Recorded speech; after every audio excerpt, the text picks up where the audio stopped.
الحمد للہ رب العالمین والصلاة والسلام علی سید الانبیاء وخاتم النبیین وعلی آلہ واصحابہ اجمعین اما بعد فاعوذ باللہ من الشیطان الرجیم بسم اللہ الرحمن الرحیم وَلَنَبْلُوَنَّكُمْ بِشَيْءٍ مِّنَ الْخَوْفِ وَالْجُوعِ وَنَقْصٍ مِّنَ الْأَمْوَالِ وَالْأَنفُسِ وَالثَّمَرَاتِ وَبَشِّرِ الصَّابِرِينَ الَّذِينَ إِذَا أَصَابَتْهُم مُّصِيبَةٌ قالوا إنا لله وإنا إليه راجعون أولئك عليهم صلوات من ربهم ورحمة وأولئك هم المهتدون صدق اللہ مولانا العظیم صدق وبلغنا رسولہ النبی الأمی الأمین الکریم اللہم صل علی سیدنا و مولانا محمد وعلی آل سیدنا و مولانا محمد وبارک وسلم علیہ الصلاة والسلام علیک یا سیدی یا رسول اللہ وعلى آلك وأصحابك يا حبيب الله شہنشاہ کربلا پر کربلا کو ناز ہے جن و بشر حور و ملک ارض و سما کو ناز ہے اس نواسے پر محمد مصطفیٰ کو ناز ہے اس کی ہمت پر علی شیر خدا کو ناز ہے سجدے لاکھوں نے کیے اس کا جدا انداز ہے اس نے وہ سجدہ کیا جس پر خدا کو ناز ہے حمد و صلات کے بعد زیب محفل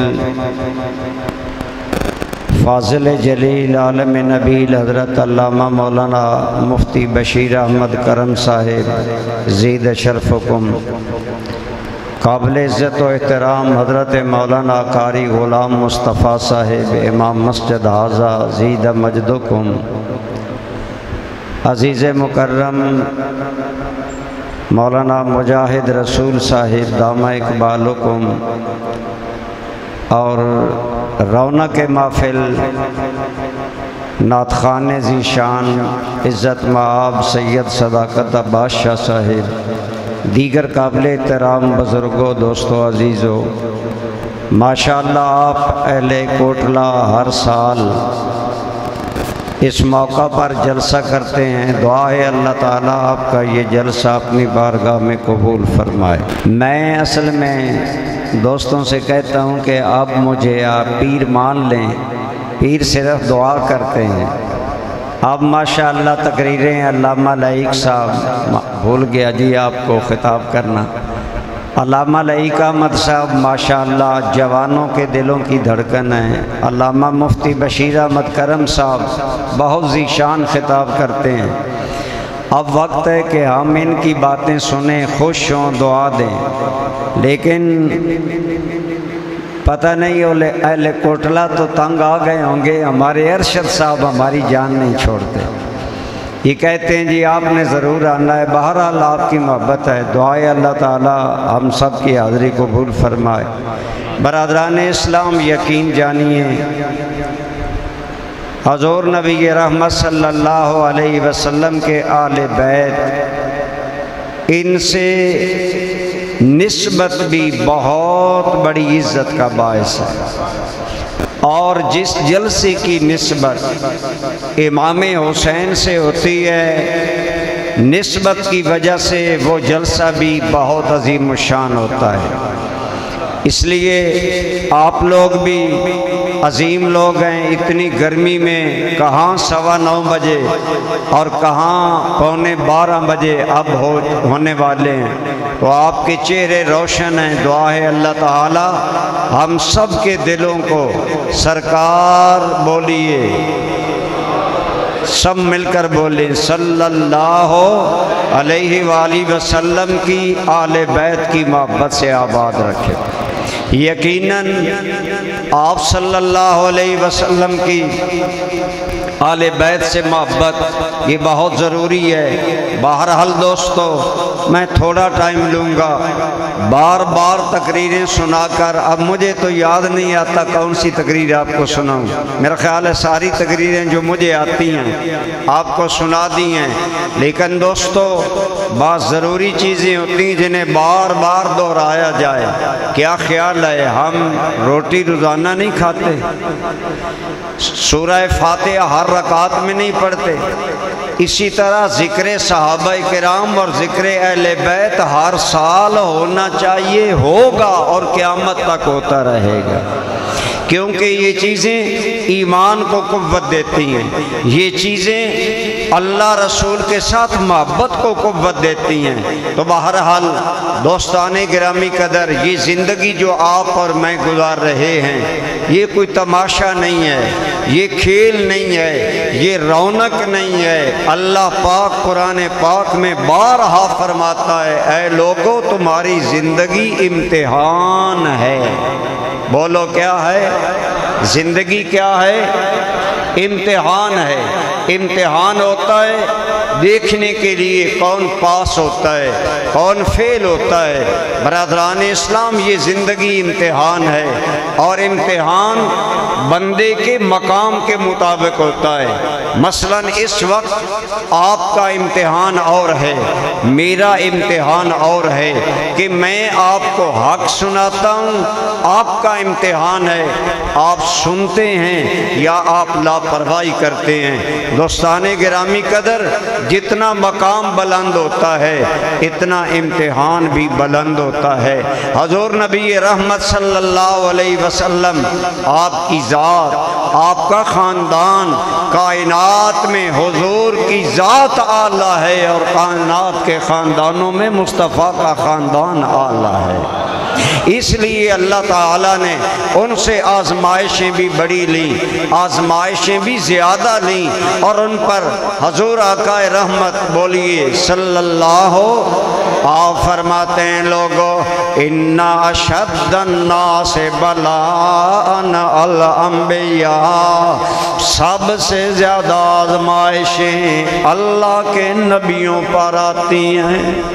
کن پر آتی ہیں؟ کیوں؟ اللہ کی مخلوق میں سب سے اعلیٰ مقام کن کا ہے؟ بولو۔ اصل میں ہمارے علماء کے لیے بڑی مشکل ہوتی ہے، محفل میں کوئی بات ہو اعتراض ہم پر ہوتا ہے، اس لیے ہم وضاحت کرتے ہیں کہ کائنات میں سب سے اعلیٰ درجہ کس کا ہے؟ بولو، نبیوں کا۔ مل کر بولو، کس کا ہے؟ نبیوں کا۔ حضرت امام حسین کے بارے میں یہ جو ہے نا کہ حسین سا کوئی نہیں، اس کا مطلب ہے آپ کے ہم پلہ لوگوں میں آپ سا کوئی نہیں۔ رہے باقی درجے وہ تو طے ہے کہ سب سے اعلیٰ درجہ کن کا ہے؟ بولو اللہ کے نبیوں کا، اور اللہ کے نبیوں کے بعد درجے ہیں۔ لہٰذا اپنے ہم عصر لوگوں میں، اپنے ہم عہد لوگوں میں، اور اپنے جیسے قربانی دینے والے اپنے سے بعد والے لوگوں میں حسین جیسا کوئی نہیں ہے۔ یہ مطلب ہے، یہ میں نے وضاحت اس لیے کی کہ کہیں یہ بات ہو سکتی ہے کہ تمہارا سنیوں کا تو عقیدہ ہے کہ حسین سا کوئی نہیں، نبی بھی نہیں، صدیق بھی نہیں، عمر بھی نہیں۔ یہ بات طے ہے سب سے اعلیٰ درجہ کن کا ہے؟ بولو، مل کر بولو، کن کا ہے؟ اور نبیوں کے بعد پوری امت میں سے سب سے اعلیٰ درجہ صدیق اکبر کا ہے، خلفائے راشدین کا ہے، عشرہ مبشرہ کا ہے۔ اس حوالے سے اپنی قربانی، اپنی ذات کے حوالے سے امام حسین کا کردار ایسا ہے کہ علماء نے کہا امام حسین کے بعد والے لوگوں میں حسین جیسا کوئی نہیں ہے۔ یہ مطلب ہوتا ہے۔ بہرحال شاعر کوئی عالم تو ہوتے نہیں سارے شاعر، ان کا کلام محل نظر ہوتا ہے، اس لیے ہر شاعر کا عقیدہ ہمارا کوئی نہیں ہے، ہمارا عقیدہ اپنا ہے۔ عقیدہ آپ کو سمجھ آ گیا؟ چونکہ کائنات میں سب سے اعلیٰ کون ہوتا ہے؟ بولو اگر جاگ رہے ہوتے، بولو سب سے اعلیٰ کون ہے؟ اس لیے نبی رحمت صلی اللہ علیہ وسلم نے فرمایا چونکہ نبیوں کا درجہ اعلیٰ ہے، سب سے مشکل اللہ نے امتحان نبیوں سے لیے، فلا مثل فلا مثل، پھر ان کے ہم مثل جو درجہ بدرجہ نیچے، یعنی انبیاء کے بعد مشکل امتحان صحابہ کے، آل بیت اعظام کے، اور چونکہ امام حسین اپنے مقام کے اعتبار سے بہت اعلیٰ ہیں، جیسا کہ ایک روایت میں آیا کہ کسی بزرگ نے کہا، مثلا حضرت عمر فاروق آپ کے بیٹے کے بارے میں کسی نے کہا، یا حضرت عمر سے کسی نے کہا کہ آپ نے حسنین کو زیادہ وظیفہ دیا، ہمیں تھوڑا دیا، تو حضرت عمر نے فرمایا اگر حسنین سے مقابلہ کرتے ہو تو حسنین جیسا نانا لے آؤ، حسنین جیسی امی لے آؤ۔ اس حوالہ سے حسنین کریمین بے مثل ہیں ان لوگوں میں۔ بہرحال امام حسین کا مقام اعلیٰ ہے، آپ اہل بیت میں بھی ہیں، آپ صحابہ کرام میں بھی ہیں، آپ کو رسول اللہ نے اپنا بیٹا بھی فرمایا ہے۔ بولو کیا فرمایا ہے؟ اور امام حسین کی ذات کی طرح آپ کا خاندان بھی اعلیٰ، خاندان نبوت سارے خاندانوں سے اعلیٰ، کہ اس خاندان کی گھر کی جو ملکہ ہیں وہ ازواج مطہرات ایمان والوں کی مائیں، حضور کی بیویاں ایمان والوں کی مائیں، حضور کی بیٹی جنتی عورتوں کی سردار، حسنین کریمین جنتی جوانوں کے سردار۔ اس خاندان کی مثال کوئی کیسے لائے؟ چونکہ یہ خاندان اعلیٰ ہے، اللہ نے امتحان بھی بولو اعلیٰ لیا ہے، سارے بولو امتحان بھی اعلیٰ لیا ہے۔ کس طرح؟ حدیث پاک میں ہے، امام علی مقام بچپن میں ہے، حضور نبی کریم صلی اللہ علیہ وسلم نے آپ کے بچپن میں بتا دیا میرا بیٹا حسین شہید ہوگا۔ اب یہ خبر مشہور ہو جانا، سرکار نے حضرت سیدہ ام سلمہ اور ام الفضل کو بتایا، انہوں نے آگے بتایا، یہ بات پھیلتی چلی گئی، ابھی حسین بچپن میں ہے، مشہور ہو گیا حسین شہید ہو گئے۔ حالانکہ دوستو موت کے بعد اعلان ہوتے ہیں، لیکن امام کے بچپن میں یہ اعلان ہونا، اس میں حکمتیں ہیں۔ حکمت کیا تھی کہ جب علی سنے گا میرا بیٹا لخت جگر شہید ہوگا، مولا علی کا رد عمل کیا، فاطمہ الزہرا کا رد عمل کیا، حسن مجتبی کا رد عمل کیا، خود محمد مصطفیٰ سید الانبیاء کا رد عمل کیا۔ کیا وہ گھبراتے ہیں کہ کیا وہ دعائیں مانگتے ہیں، یا اللہ حسین سے امتحان نہ لینا۔ ایک روایت بھی نہیں ملتی کہ آل بیت میں سے کسی نے کہا ہو، سب جانتے ہیں۔ اور یاد رکھو حضور کی خبر پر کوئی ایماندار شک کر سکتا؟ بولو کر سکتا ہے؟ جو سرکار کی دی ہوئی خبر پر شک کرے کیا وہ مومن رہتا ہے؟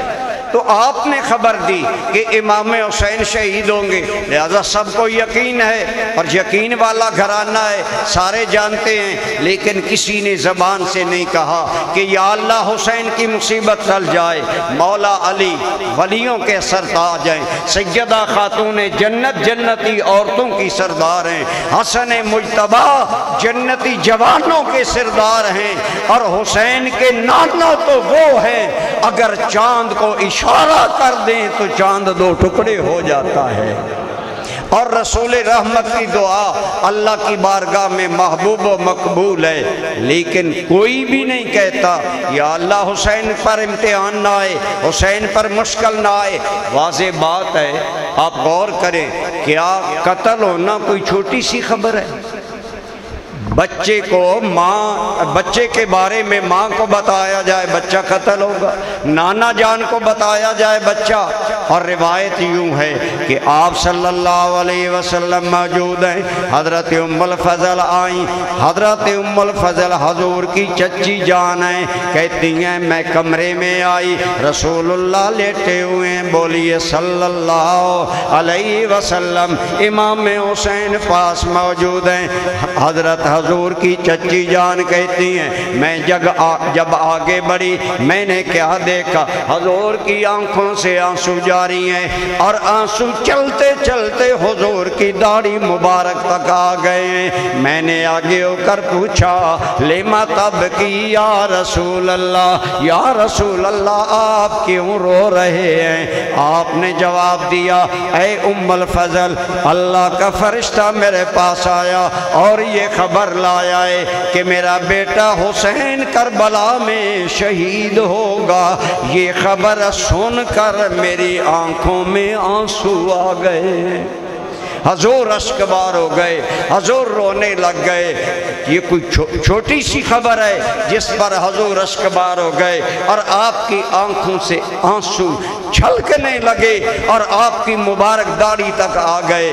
لیکن اس کے ساتھ اس کے باوجود عرض میں یہ کر رہا ہوں، یہ امام حسین کی بچپن میں شہادت کی خبر یہ سارے گھرانے کا امتحان تھا کہ امہات المومنین کیا کہتی ہیں، حضور کیا کہتے ہیں، آل بیت کیا کہتے ہیں، لیکن کوئی بھی نہیں کہتا یا اللہ امتحان ٹل جائے۔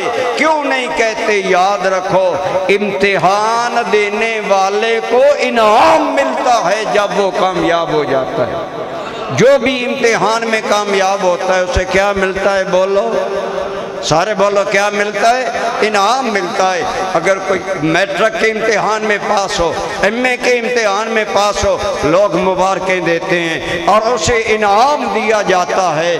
اسی طرح یاد رکھو زندگی کا امتحان حسین پاک کا بھی تھا، آپ کا بھی ہے، میرا بھی ہے۔ جو بخت والا امتحان میں کامیاب ہو جائے گا اسے رب انعام عطا فرمائے گا، بولو اسے رب۔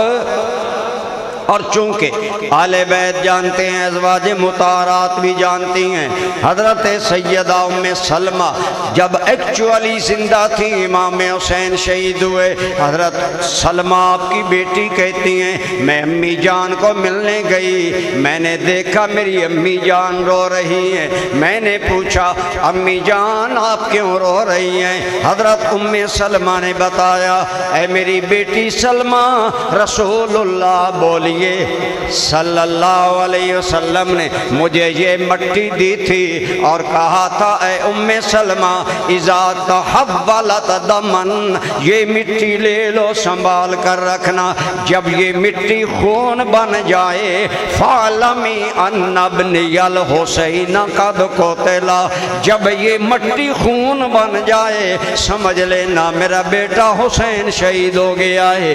حضرت سلمہ کہتی ہیں امی امی جان نے مجھے یہ کہہ کر فرمایا بیٹی آج وہ مٹی خون بن گئی ہے اور اس کے خون بننے کی وجہ سے میں سمجھ گئی ہوں حسین شہید ہو گئے۔ ویسے یہ خبر اتنی آل بیت کے لیے جان کا تھی، اس قدر صدمے والی خبر تھی کہ حضرت سیدہ ام سلمہ رونے لگ گئیں ماذ مٹی کے بدلنے کو دیکھ کر۔ اتنی سچی خبر تھی رسول اللہ کی، لیکن دعا نہیں مانگتے یا اللہ حسین کربلا نہ جائے، یا اللہ حسین پر مشکل نہ آئے، کیوں نہیں مانگتے؟ پتہ ہے اور دنیا کو بتایا کہ اے دنیا والو، اللہ کے امتحانوں پر ہم واویلا کرنے والے نہیں، ہم جزا فضا کرنے والے نہیں، ہم بین کرنے والے نہیں، ہم توتکار کرنے والے نہیں، ہم رب کے شکوے کرنے والے نہیں۔ اس لیے ہم نہیں دعا مانگتے تاکہ دنیا کو پتہ چل جائے حسین کا سارا گھرانہ اس قربانی پر صبر کرنے والا ہے، اللہ کی رضا پر راضی رہنے والا ہے۔ اعلیٰ حضرت فاضل بریلوی کے چھوٹے بھائی حضرت حسن رضا بریلوی کتنا پیاری بات کرتے ہیں۔ آپ فرماتے ہیں کہ آل بیت کا سارا گھرانہ جانتا ہے امام حسین شہید ہوں گے، لیکن نہ دعا مانگی نہ امام علی مقام کے بارے میں خواہش کی کہ امام حسین کو شہادت نہ آئے، گویا صابر ہیں اور بتا دیا ہم اللہ کی رضا پر راضی ہیں کہ اگر اللہ حسین لے کر راضی ہے، اہل بیت حسین لے کر راضی ہیں۔ اعلیٰ حضرت کے بھائی حضرت حسن رضا بریلوی آپ بڑی پیاری بات فرماتے ہیں۔ آپ فرماتے ہیں کہ امام حسین کی شہادت کی خبر جاننے کے باوجود آل بیت سارے گھرانے کا صبر کرنا یہ بتاتا ہے کہ انہوں نے بتایا کہ جان دینا گھر لوٹانا کوئی تم سے سیکھ لے، گھر لوٹانا جان دینا کوئی تم سے سیکھ لے، جان عالم ہو فدا اے خاندان آل بیت۔ اے نبی کے گھرانے تم پر سارے جہانوں کی جانیں قربان جائیں، کتنے تسلیم برضا، کتنے اللہ کی رضا پر راضی ہو۔ حسین جیسا بیٹا قتل ہونے کی خبر سن کر بھی اللہ کے فیصلے پر راضی ہیں۔ تو یہ پورے خاندان کا امتحان تھا، امام حسین کے بچپن میں شہادت کی خبر پھیل جانا اور ان سب کو علم ہو جانا اور پھر ان سب کا صبر کرنا۔ گویا آل بیت اعظام کے پورے گھرانے نے دنیا کو سبق دیا کہ کائنات والو، مومن کی اصل کامیابی یہ ہے کہ وہ خدا کی رضا پر، جو جاگ رہے ہیں بولو سارے، خدا کی رضا پر۔ ایک فارسی کا مقولہ ہے، مرضی مولا از ہما اولا، محبوب کی رضا ہر بات پر مقدم ہے۔ گویا اگر سیدہ ہاجرہ اسماعیل علیہ السلام کو تیار کر کے قربانی کے لیے بھیجیں اور ہاجرہ کوئی شکایت نہ کرے تو آج خاتون جنت فاطمہ نے کوئی دعا نہ مانگ کر بتا دیا، کائنات والو اگر ابراہیم و ہاجرہ خدا کو اسماعیل دے کر مناتے ہیں تو فاطمہ حسین دے کر خدا کو منائے گی۔ بلکہ حضرت علامہ اقبال تو ایک بہت بڑی پیاری بات کرتے ہیں، آپ سنیں ماشاءاللہ۔ اب آپ باشعور ہو گئے، اب روایتی شہادتوں سے نکلیں، حقائق سنیں۔ عرض کر رہا ہوں کہ حضرت اقبال کہتا ہے کائنات والو وہ بھی قربانی تھی، یہ بھی قربانی تھی، لیکن وہ ایک کی قربانی تھی، یہاں 72 کی قربانی ہے۔ گویا وہ قربانی اجمال میں تھی، اس کی تفصیل کرنے کے لیے حسین کربلا میں آ گئے ہیں۔ اقبال کہتے ہیں سر اسماعیل و ابراہیم بود، سر اسماعیل و ابراہیم بود،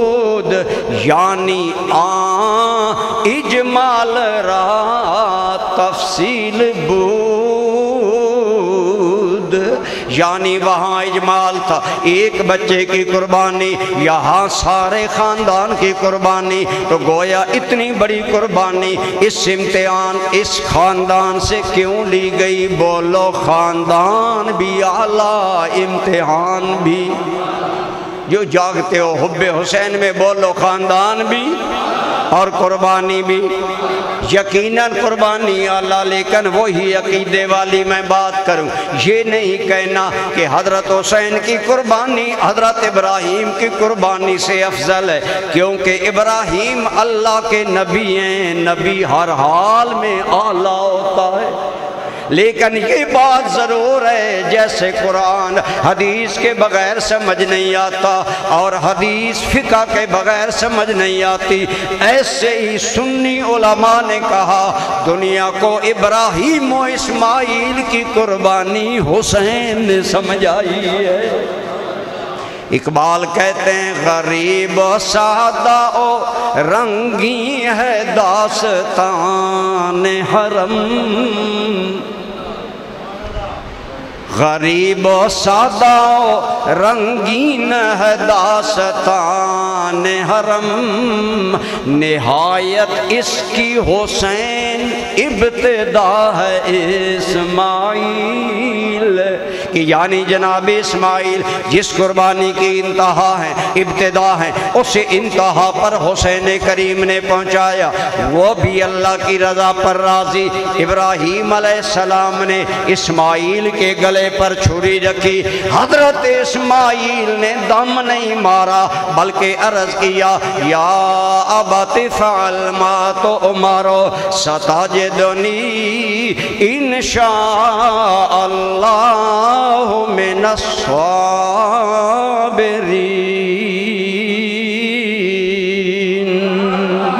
اے میرے ابا جان، جو اللہ کا حکم ہے آپ کر گزریے، رہا میں اسماعیل آپ دیکھ لیں گے، میں صبر کرنے والا ہوں۔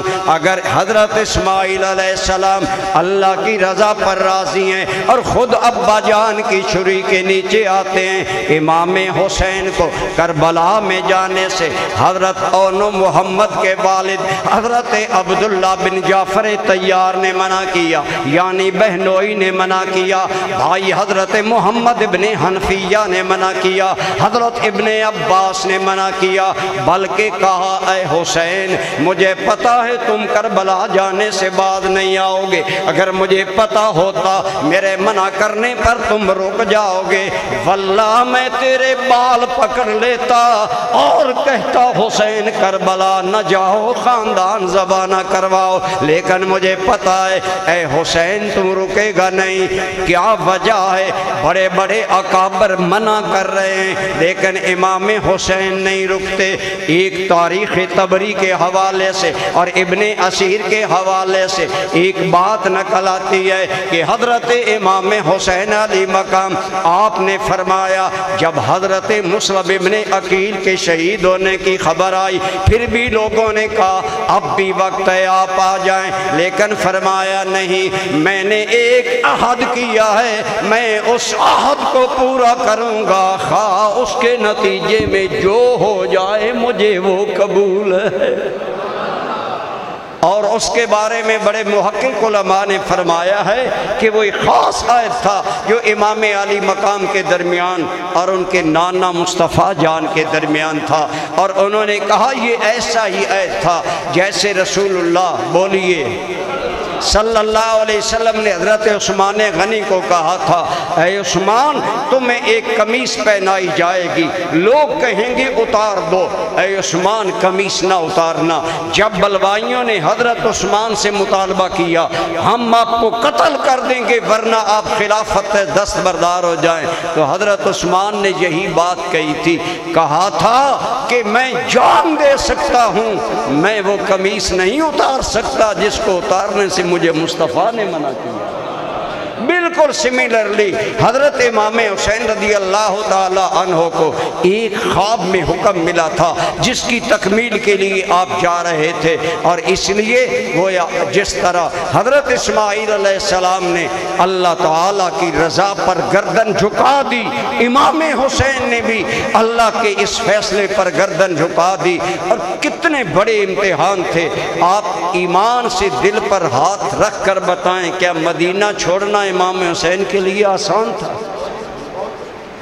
اپنے نانا کی نگری سے نکلنا آسان تھا؟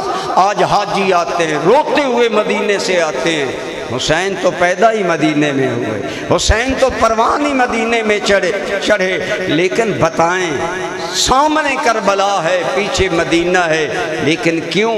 اس لیے بتانا چاہتے ہیں کہ امتحان میں اگر یار مدینے جیسا وطن بھی مانگے تو حسین دینے کے لیے تیار۔ امام علی مقام سراپا رضا، اللہ کی رضا پر راضی تھے اور پیکر رضا خدا تھے۔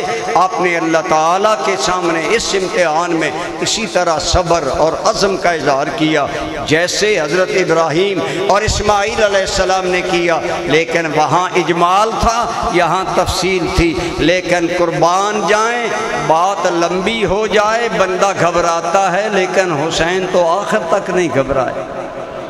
حضرت شاہ نصیر الدین فرماتے ہیں، آپ بڑی پیارا ایک شعر ہے آپ کا، آپ فرماتے ہیں ہر امتحان میں شبیر کا یہ حال رہا۔ آج ہمیں تو بتایا جاتا ہے حضرت حسین نے یہ کہا، ہائے میں اجڑ گیا، ہائے میں یوں ہو گیا۔ آپ بتائیں، آپ کا دوست آپ سے کوئی چیز مانگے، آپ شکوے کریں گے یا کہیں گے اور لے لو؟ حسین کریم کی ذات اور اللہ ان سے بیٹے بھانجے بھتیجے لے، اور حسین کہے کہ میں نہیں دیتا، وہ اور حسین ہوگے جو شکوے کرتے تھے۔ ہمارے حسین تو یہ ہیں کہ جعفر و عباس دے کے بھی نہ سید ہاریا، اور ہر ایک دے کر کہا تیرا دیتا تینوں دیتا تیرے او تو واریا، سارے مل کے پڑھو تیرا دیتا تیرے او تو واریا۔ آپ امتحان مدینہ منورہ چھوٹ گیا، آپ مکہ آئے، پھر مکہ بھی چھوڑنا پڑا۔ مکہ بھی چھوڑنا آسان نہیں ہے، ایک نماز 1,00,000 سے اعلیٰ مکہ کی نماز، اور پھر ذی الحج کا مہینہ۔ امام حسین نے عین ذی الحج میں مکہ چھوڑا اور سوئے کربلا گئے۔ بعض یزیدی کہتے ہیں حج کے لیے دنیا مکے آ رہی ہے، حسین تمہارا کربلا حکومت کے لیے جا رہا ہے۔ ہم نے کہا تیری نظر غلط ہے، حسین بتانے چلے تھے فاسق و فاجر کے ہاتھ پر بیعت کرنا باطل ہے، لہذا حسین مکہ چھوڑ سکتا ہے، بیعت باطل قبول نہیں کر سکتا ہے۔ باقی رہی نماز، مانا ہم نے بیت اللہ کی ایک نماز 1,00,000 سے اعلیٰ، لیکن سنو اللہ کی قسم، اللہ کے نام پر جان دینے والی نماز اس سے بھی اعلیٰ ہوتی ہے۔ اسی لیے کسی نے کہا نہ مسجد میں نہ بیت اللہ کے دیواروں کے سایہ میں نماز عشق ادا ہوتی ہے تلواروں کے سایہ میں۔ امام علی مقام نے مدینہ چھوڑنا گوارا کیا، مکہ چھوڑنا گوارا کیا، پھر میدان کرب و بلا میں آپ کی ذات پر جو مصیبت جو مشکل آئی کہ سارا خاندان آپ کے قریبی رشتہ داروں میں سے 18 یا اس سے زیادہ بندے شہید ہوئے، لیکن امام علی مقام بات پھر پوچھا جاتا حسین کیا آپ بھی بیعت نہیں کرو گے؟ فرمایا بیعت نہیں کریں گے۔ کیوں؟ اس لیے کہ جب ایک حق موقف اختیار کر لیا ہے تو پھر اس کے لیے حق کے لیے سب کچھ قربان ہو سکتا ہے۔ یہ امتحان تھا کہ حسین کریم اولاد سے محبت کرتے ہیں یا اللہ کے امتحان سے محبت کرتے ہیں، اور آپ نے امتحان سے محبت کی۔ آپ کے دیکھیں حضرت، عموماً میں کہتا ہوں اپنے بچے تو پیارے ہوتے ہیں، ایمان سے آپ بتائیں جب کربلا میں امام حسین کے سامنے امام حسن کا جوان بیٹا قاسم ابن حسن جو حضرت امام حسین کا داماد بھی ہے اور حسن کا اتنا شاہکار ہے کہ تاریخ والے کہتے ہیں کربلا کے سارے سیدوں میں سونا یہ ہے قاسم ابن حسن۔ جوانی عین عروج پر تھی، جب جوانی عروج پر ہوتی ہے حسن بھی کمال میں ہوتا ہے۔ جب حضرت قاسم ابن حسن کا لاشا امام حسین کے سامنے ہوگا اس وقت بتائیں امام حسین کے دل کا عالم کیا ہوگا۔ لیکن عمر سے بتایا یہ سنان و تیر کی دعوتیں، یہ علی کے لال کی ہمتیں، کبھی نوجوان کا جگر دیا، کبھی بے زبان کا گلا دیا۔ حضرت اصغر بالکل چھوٹے سے ہیں لیکن تیر جب آپ کے گلے میں لگا خون بہا تو امام حسین نے اپنی چلو میں لے کر آسمان کی طرف بلند کر کے بس اتنا کہا، مولا حسین کا شکوہ صرف تیری ذات کے سامنے ہے اور کوئی میں شکوہ نہیں کروں گا۔ مطلب تھا مولا تو میرا حال دیکھ لے، میری غریب الوطنی دیکھ لے، پھر میری گود میں میرے اصغر کا یوں خون نکلنا، اس کے باوجود حسین کا پیکر صبر رہنا۔ مالک تو سب کچھ دیکھ رہا ہے۔ گویا زبان حال سے کہا کہ جس حال میں بھی رکھو وہ حال گوارا ہے، بس اتنا تو فرما دو یہ حسین ہمارا ہے۔ اس لیے یہ آپ کا واقعہ شہادت ایک امتحان تھا۔ امتحان کڑا ہوتا ہے، مشکل ہوتا ہے، انسان سوچ نہیں سکتا کیا ہوتا ہے۔ اسی لیے کسی نے کہا تھا یہ کبھی نہ سوچنا کہ زہرا کے جائے کربلا میں خون میں کیوں ملے، خاک و خون میں کیوں غلطاں ہوئے، اور 10 محرم کی دوپہر نے سیدہ کے گلشن پر کیوں یہ خزاں دیکھی۔ یہ مالک بے نیاز ہے، وہ نہیں دیکھتا فاطمہ کی اولاد ہے یا سمیہ ایک غلام کی اولاد ہے، وہ تو دیکھتا ہے کور میرے عشق میں اولادیں قربان کر کے میری توحید کا نعرہ لگاتا ہے۔ وہ تو بے نیاز ہے، اس کے سامنے یہ نہیں ہے کہ حضرت خاتون جنت کی اولاد ہے، مولا علی کی اولاد ہے۔ اسی لیے کسی نے کہا تھا سر بھی کٹا گھر بھی لوٹا، علی کے نونہالوں کا شہادت نامکمل تھی اگر ایسا نہیں ہوتا۔ اگر یہ نہ ہوتا تو شہادت نامکمل، امتحان نامکمل۔ ہاں امتحان ہوا اور ہر امتحان سے حسین کریم صبر کے ساتھ نکلے۔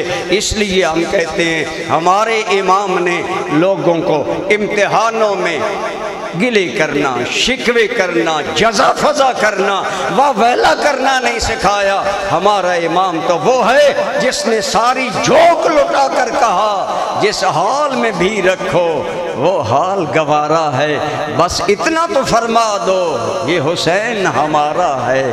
گویا یہ کہلوانا تھا میرے مالک، تو نے جناب ابراہیم کو صدا دے کر کہا۔ جب جناب ابراہیم علیہ السلام نے حضرت اسماعیل کو لٹایا، پڑھیں قرآن، جواب آیا، ارشاد ہوا یا ابراہیم ونادیناہ ان یا ابراہیم قد صدقت انا کذالک نجزی المحسنین۔ اے میرے ابراہیم تو نے خواب سچ کر دکھایا، ہم محسن بندوں کو یوں ہی اجر دیتے ہیں۔ یا اللہ کیا اجر؟ فرمایا ابراہیم تیرا نام ہم باقی رکھیں گے، قیامت تک باقی رکھیں گے۔ آپ دیکھ لیں نام ابراہیم بھی باقی ہے، نام حسین بھی باقی ہے کہ نہیں ہے؟ آج صرف محرم میں نہیں، سال بھر امام حسین کی قربانی کی مثالیں دی جاتی ہیں اور بتایا جاتا ہے۔ تو حضرت امام حسین اس امتحان میں اللہ کی رضا پر، اللہ کے فیصلے پر مطمئن رہے، راضی رہے۔ انسان ہونے کے ناطے آنکھوں سے آنسو آنا ایک فطرت ہے۔ میں نے پہلے بھی اگلے دن کہا رونے میں کوئی حرج نہیں ہے، بلکہ اللہ کی قسم حسین کا رونا تو مصطفیٰ کو پریشان کر دیتا تھا۔ حدیث ہے ایک دن سرکار حضرت خاتون جنت کے دروازے کے پاس سے گزرے، حسنین رو رہے تھے، فرمایا میری بیٹی انہیں چپ کراؤ، ان کا رونا مجھے اذیت دیتا ہے۔ ہمارا عقیدہ ہے حضور زندہ جاوید ہیں اپنی قبر میں، اور حضور کی بارگاہ میں امت کے اعمال پیش ہوتے ہیں۔ ارے جسے فاطمہ کے گھر میں حسین کا رونا رلا دے اور حسین کا رونا بے چین کر دے، جب کربلا میں حسین کا سر بدن سے تن جدا ہوگا، یہ عمل نبی کی بارگاہ میں گیا ہوگا، بتاؤ رسول اللہ کا عالم کیا ہوگا؟ اسی لیے تو حضرت ابن عباس کہتے ہیں میں نے 10 محرم کو ظہر کے وقت خواب دیکھا، حضور آ رہے ہیں اور آپ کے بالوں پر یوں پتہ چلتا ہے حضور کسی لمبے سفر سے آ رہے ہیں۔ میں نے خواب میں عرض کیا حضور آپ کی یہ کیفیت، تو فرمایا ابن عباس شہید تو قتل الحسین آنفا، ذرا دل تھام کر یہ مطلب سنے، فرمایا ابن عباس تمہیں میرے بالوں پر گند نظر آئی، تمہیں مجھ پر آثار سفر نظر آئے، تمہیں میری یہ حالت نظر آ رہی ہے، وجہ یہ ہے شہید تو قتل الحسین آنفا، میں ابھی حسین کی جائے قتل سے آ رہا۔ بتاؤ حضور کے دل کا عالم کیا ہوگا؟ حضور نبی پاک پر یہ رونا منع نہیں ہے، یہ رونا اسلام میں رحمت ہے۔ اس لیے ہمارا ایمان ہے کہ حضور نبی کریم صلی اللہ علیہ وسلم کی سنت تک رہیں، اور امام حسین کی یاد میں تو حضور خود نہیں روئے، پہلے روئے، شہادت سے پہلے روئے، اور اہل اللہ کہتے ہیں حضرت عباس کا اس حال میں حضور کو دیکھنا گویا یہ بتا رہا تھا کہ مصطفیٰ نانے کی شہادت کو ملاحظہ کر رہے ہیں۔ تبھی ہم کہتے ہیں جو بچہ اعلیٰ نمبروں پر پاس ہو باپ کو ناز ہوتا ہے، جب حسین سارا گھر لٹا کر خدا کو راضی کر بیٹھا تو ہم نے اسی لیے کہا اس نواسے پر محمد مصطفیٰ، جو جاگ رہے بولو اس نواسے مصطفیٰ کو ناز ہے، اس کی ہمت پر علی شیر خدا کو ناز ہے۔ یہ تو یہ رہے یاد رکھے اللہ کے بندے کے عمل پر یہ زمین گواہ بنے گی۔ جیسا مفتی صاحب نے آپ کو بتایا حضرت عمر کی شہادت مصلی رسول پر ہوئی، عمر کی شہادت کی گواہی مصلی رسول دے گا۔ حضرت امام حسین کی شہادت اللہ کی رضا کے لیے ہونے کی وجہ سے آفاقی تھی، اس لیے ہم کہتے ہیں کہ شہنشاہ کربلا پر کربلا کو ناز ہے، کربلا کی دھرتی بھی ناز کرتی ہے کہ میری قسمت حسین نے جگا دی، حسین آئے میری قسمت سر بلند ہو گئی۔ اسی کے تحت شیعہ عالم لکھتا ہے کہ کربلا میں امام حسین کی قبر ہے، اور کہتے ہیں حریم قبر الحسین خمسۃ فراسخ، حضرت امام حسین کی قبر کا حرم 15 میل ہے۔ مطلب اس کا یہ ہے کہ جہاں امام پاک کی قبر ہے وہاں 15 میل مشرق، 15 میل مغرب، 15 میل شمال، 15 میل جنوب حرم ہے، جو وہاں دفن ہوگا عذاب سے محفوظ ہوگا۔ ہم نے کہا ہم سنی ہیں، روایت شیعہ کی ہے، ہم مانتے ہیں، لیکن ایمانداری سے دل پر ہاتھ رکھ کر بتا، اگر حسین کے چاروں گرد 15 میل دفن کیے جانے والے بخشے جانے والے ہیں تو بتا جو حسین کے نانے کے ساتھ جفیاں پا کر عمر اور ابو بکر سو رہے۔ اللہ کریم نے فرمایا جو میرے بندے امتحان میں صبر کریں کامیاب ہو جائیں۔ اولئک علیہم صلوات من ربہم ورحمہ، ان پر اللہ کی طرف سے درود بھی ہیں، رحمتیں بھی ہیں۔ آج سنی امام حسین کو ہائی کر کے نہیں یاد کرتا، واویلا کر کے یاد نہیں کرتا، غیر شرعی حرکتیں یاد نہیں کر کے کرتا، سنی حسین پاک کو سلام کا سلوٹ پیش کرتے ہیں۔ ہم کہتے ہیں کہ جس نے حق کربلا میں کر دیا، شاہ صاحب کی جگہ سلام میں ہی پڑھ رہا ہوں، اب دعا ہو جائے گی، آپ بھی پڑھیں۔ جس نے حق میں ادا کر دیا، جس نے وفا کر دیا، گھر کا گھر ہی سپر دیکھو کر لیا، اس حسین ابن